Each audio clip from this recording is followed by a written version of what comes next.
Meo! Ciao! Sto tentando di regolare la voce in modo che non mi sentano i vicini di casa, ma si senta il microfono. Allora, mm, avrei tante cose da raccontare, ma tendo a non dilungarmi mai troppo sui cavoli miei e a tenermi alle cose importanti della vita, tipo Photoshop. Quindi, a parte il fatto che ho pulito lo schermo e ora mi sento disorientata perché ormai usavo le macchie come punti di riferimento per i disegni, l'unica altra cosa che vi dico è che ho conosciuto su YouTube una ragazza fantasvale che fa illustrazioni e parlando è venuto fuori che non ha mai fatto illustrazione digitale, eccetera, si è intrippata con i miei video o una cosa del genere. Io ovviamente sto esaltando la cosa perché sono un'esaltata e quindi ho pensato di fare dei video, ho anche chiesto su Facebook, mi hanno detto disegno, dei video su come usare Photoshop applicato al disegno piuttosto che alle foto, che è un po' è più il mio campo in realtà. E ho scoperto inoltre che posso fare video di durata superiore a 15 minuti, quindi forse mi sparirà il panico da 15 minuti. E, e avevo deciso di fare un video, però ho pensato che è troppo lungo e per spiegare tutto bene ci metterei un'infinità e quindi lo farò diviso in due pezzi, presumo. Quindi questo qui può essere considerata come base. Perché, ad esempio, se voi avete il mouse e non la tavoletta grafica, è un casino disegnare con Photoshop, però in compenso si può utilizzare per colorare. Ma questo presume il disegnare prima qualcosa, scansionarlo e poi darci il colore. È fattibilissimo e quindi volevo farvi vedere appunto questo procedimento, visto che ultimamente sto disegnando un sacco di cibo, come potete vedere. Questi sono tutti disegni di cibo per un libro di ricette e, e quindi pensavo di farvi vedere come io ho colorato. Questi qui sono i disegni, cioè i miei fogli scansionati praticamente, e potrei sceglierne uno a caso. Scelgo quale scelgo? No, panico. Questo qua. Ora,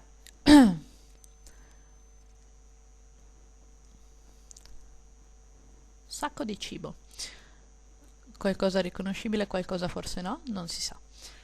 Allora, quando voi scansionate un foglio, io avevo disegnato con la tratto pen verde, perché quella nera l'avevo finite ben due, perché ne ho disegnati un sacco. Una delle cose che si può fare quando si colora è colorare direttamente su un livello trasparente superiore al disegno e utilizzare un filtro, come ad esempio moltiplica, per fondere i due livelli e mantenere il segno sotto. Ad esempio, io creo un nuovo livello, prendo il pennello, un colore a caso, passo il colore nella zona che mi interessa, molto spartanamente, e poi nel metodo diffusione scelgo moltiplica. In questo modo io ottengo sia il colore che il segno sottostante. Questo però certe volte è un po' un casino, quindi uno preferirebbe avere solo il segno sul trasparente in modo da poter mettere dei livelli sopra e dei livelli sotto. E io per farlo faccio così. Questi due livelli li posso anche buttare via, tengo solo il foglio e niente, vi mostro la tecnica. Tra l'altro la ragazza allora crea un nuovo livello, clicco due volte e lo chiamo linea, in modo da ricordarmi che questo è il livello dove avrò le linee su fondo trasparente. Dopodiché zoomo. Per zoomare si può usare lo strumento zoom. Io uso lo zoom della tavoletta grafica, che è una rotellina da girare, oppure si può fare anche da qualche parte qua, che non lo faccio mai, quindi non me lo ricordo. Comunque c'è lo strumento qui, lo zoom. Zoom al 100% così vedo meglio il segno. Stavo dicendo una cosa, ah sì, che la ragazza con cui mi sono scritta che abita dalle mie parti ha detto, immaginavo fossi veneta, ma si sente così tanto? Cioè ho l'accento così marcato? Vabbè. Una volta che ho zoomato vado su seleziona e scelgo color range che in italiano sarà gamma di colori o una cosa del genere e appare questa meravigliosa finestrella. Lascio l'impostazione su sampled color normale e lo strumento mi diventa il contagocce. Io col contagocce vado dove c'è la linea di colore, nel mio caso è verde, nel vostro può essere una penna nera, una matita grigia, quello che è, e con questa barra vado ad aumentare o a diminuire. Praticamente la zona, se voi avete selezionato selezione qui sotto, voi vedrete la parte che verrà selezionata in bianco, quindi qui si vede la linea. Essendo che il verde, per esempio, ha molte tonalità, io vorrei prendere sia quelle più chiare che quelle più scure, quindi per sommare più colori da prendere su, posso usare il contagocce col più di fianco. Quindi andrò su vari punti di verde a premere e poi a regolare fino a quando lo sfondo non sia proprio il più nero possibile, ma che si vedano bene anche le linee bianche. In questo modo do l'ok e come vedete tutta la parte di segno viene selezionata. Probabilmente ho selezionato anche un po' del bianco, ma quello si risolve tranquillamente in un secondo momento. Scelgo come colore il nero, ma potreste sceglierne anche un altro. Sì, mi dica. Sto aspettando il mio amico, finisco un attimo questa cosa e dopo vado ad aprirci. Scelgo il secchiello e vado a riempire nella selezione. Dopodiché premo su selezione, clicco in un punto a caso dello schermo, non su una selezione, per deselezionare. Ora se vado a rendere invisibile il mio foglio iniziale, vedrò che ho la linea su fondo trasparente. I quadrettini grigi e bianchi sono considerati trasparenti.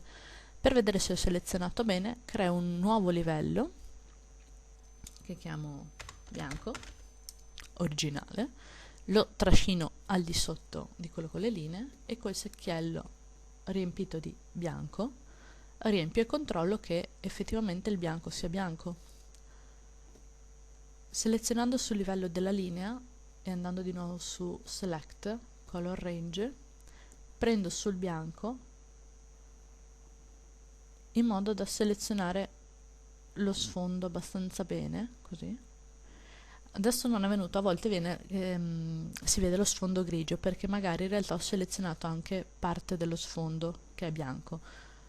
E in questo caso sono stata fichissima e sono riuscita a farlo bene, ma se vi capita che il bianco non sia bianco ma grigio, vi basta andare a selezionarlo col contagocce e dargli immagine, modifica, cut, taglio, CTRL X, così sono sicura di aver eliminato anche la parte di sfondo e che questa qui sia esclusivamente la linea nera.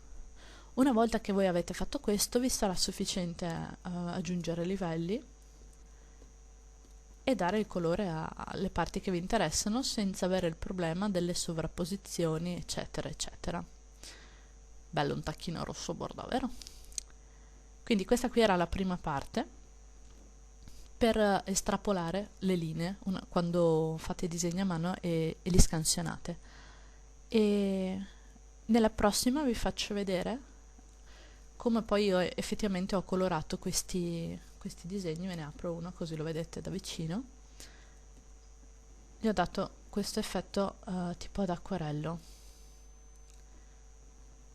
abbastanza carino e veramente molto semplice da fare, si può colorare così benissimo tranquillamente con il mouse e a me piace un sacco anche perché è molto impreciso, quindi ha un qualcosa di più fresco, cioè fatto a mano, è artigianale quasi, mi piace un sacco e in più ha tutte queste venature molto carine che sono date dalla texture che ci ho aggiunto.